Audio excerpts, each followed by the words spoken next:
On June 9th, 2023, a 23-year-old Russian man named Vladimir Popov was at a beach with his father Yuri at a place called Hurghada, which is in Egypt on the Red Sea. The two had reportedly moved there a few months prior to avoid the possibility that Vladimir might get drafted and have to go fight in the war against Ukraine. This decision, however, would lead to a fate that was arguably much more terrifying than having to go fight in a war. On that day, on the 9th, it was very overcast, but the weather was warm and the water was perfect. It was flat, it was clear, and it was nice enough that at some point Vladimir decided he was going to go for a swim and cool off. His father decided not to join him. So Vladimir goes out, and he was far from the only one in the water. There were dozens of people in the water, but he did swim out a little bit further than the rest of the beachgoers. He was about 50 meters from shore, that's about 165 feet, and he was about 20 meters off from this jetty that goes out into the water. 20 meters is about 65 feet. And as he was swimming around, at some point, he would have heard the sound of people screaming at him.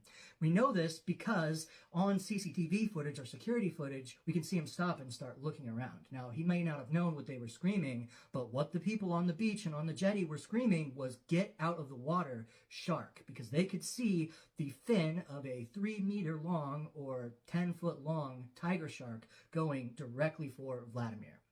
Now, he at some point did turn and see this fin and began to try to swim to shore, but by that time it was already too late and the thing was on top of him. It went under the water and grabbed him, and we don't know where it grabbed him by. It could have been the torso or the thigh or even the lower arm. You can't see that, but it starts pushing him through the water and just thrashing him around and pulling him under repeatedly. Now, at this point, after it strikes him, people on the beach immediately pull out their phones. There's several different videos of this, different angles, but the most famous one starts, and he's already been attacked. There's blood just surrounding him all over, just saturating the water around him. He's not screaming at this point, but that's probably because he's being drugged under repeatedly, so he's probably trying to catch his breath. And this goes on for 20 seconds that this shark just mauls him viciously. At one point, it flips him completely upside down, so his body is completely under the water, but his legs are just sticking up in the air vertically, and it's just thrashing him all over the place. It's the most violent shark attack I personally have ever seen, and I don't recommend that you watch the video if you haven't seen it.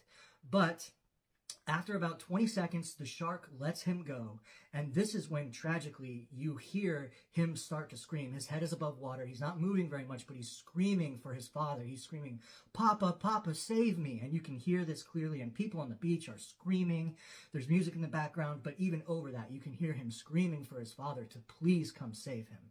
But the shark did not let him go for very long. It was about 8 seconds, and the shark goes behind him and circles around, and then from Vladimir's left side, your right side as you're looking at the video, but from his left side looking into the beach, it comes up out of the water and grabs him by what looks to be like his neck shoulder area. And it keeps him on the surface for about another 8 or 9 seconds as Vladimir is still screaming, and it's thrashing him around before it forces him under the water. The tailed shark comes up out of the water, and the tail just starts violently thrashing back and forth. So you know that it was using its head to just kind of rip him apart underwater. Now, his father, Yuri, is obviously watching this from the shore, unable to do anything. And so is everybody else filming, but there's people who got on boats as soon as this attack started, and they started making their way over to him. But again, this was about a minute-long attack, and by the time the boat pulls up right next to him, it is just as that shark's tail is thrashing, and it takes him under the water, and you don't see Vladimir again. Now, the shark stayed in the area for the next 2 hours, kind of playing with the body and consuming parts of Vladimir, and they were able to get fishermen out there, and they actually caught this thing with nets, and they brought it into shore. They beat it to death with pipes and crowbars and pieces of wood. Reports initially said that Yuri, his father, participated in this. However, this was not verified, so it's probably just media trying to kind of make the case more exciting. But anyways, these people took revenge on this thing. They beat it to death.